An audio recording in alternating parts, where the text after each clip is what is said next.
Hello mga Soki, magandang araw. For today's video ay gagawa tayo ng puto cheese. So sa ating mixing bowl ay naglagay lang po ako ng 4 na cups na all-purpose flour. And then lalagyan po natin yan ng 1 and 3/4 cup of wash sugar. Wash sugar po gamit ko mga Soki. Pwede po kayong gumamit ng white sugar, pero pinili ko lang po yung wash sugar para sa akin po kasi ay healthy po yung wash sugar. So, pagkatapos po niyan ay lalagyan naman natin ng evaporated milk. Pwede po kayong gumamit dito ng powdered milk.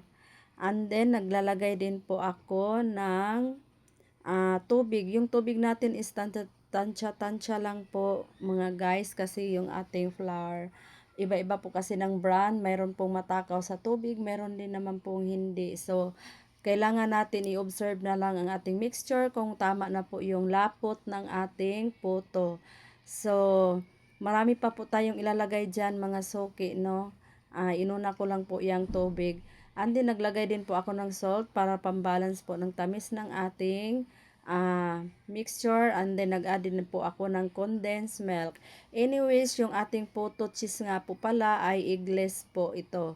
Hindi po ako naghahalo ng itlog para po pwedeng kumain yung mayroong mga may allergy dyan sa itlog, yung hindi pwedeng kumain ng itlog, o yan, pwede kayong kumain nito.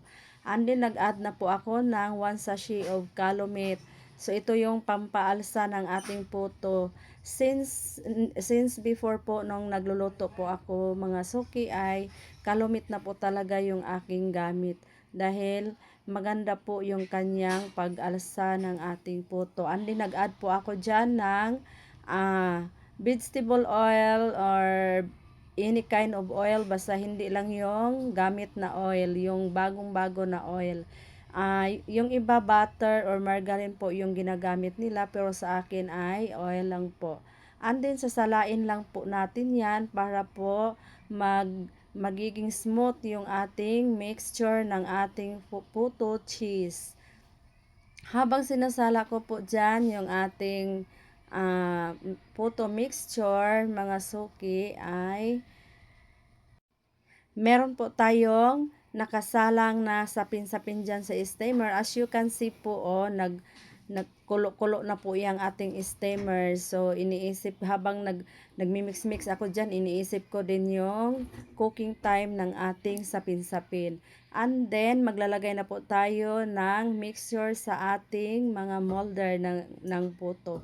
So, kuti kaayo jud ning puto, mga sapin-sapin, yung mga kakanin kuti kaayo himuon mga suki, no? Because isa-isahin mo siya ilagay sa mga molder, maliliit na molder, tapos paggawa pa lang ng mixture, consuming of time na talaga, kasi kailangan mo pang sala-salain mga suki. And then nag time lapse na ako diyan para mabilis na po ang ating trabaho. Tapos pagkatapos niyan, naglalagay na rin po ako ng cheese na ating topping sa ating mga puto cheese mga suki. So ang nilagay ko pong cheese dyan is Oki cheese. Pwede rin kayo maglagay ng iba't ibang klaseng cheese. So pag after sa paglagay ng ating mga mixture, ayan na po ang ating mga puto na ready to salang na po sa ating steamer pagkatapos ng sapin-sapin. So, pagkatapos, ito na po yung outcome. Tingnan nyo. Ang ganda po ng kalalabasan ng ating puto, mga suki. That's all for today's video. Thank you for watching.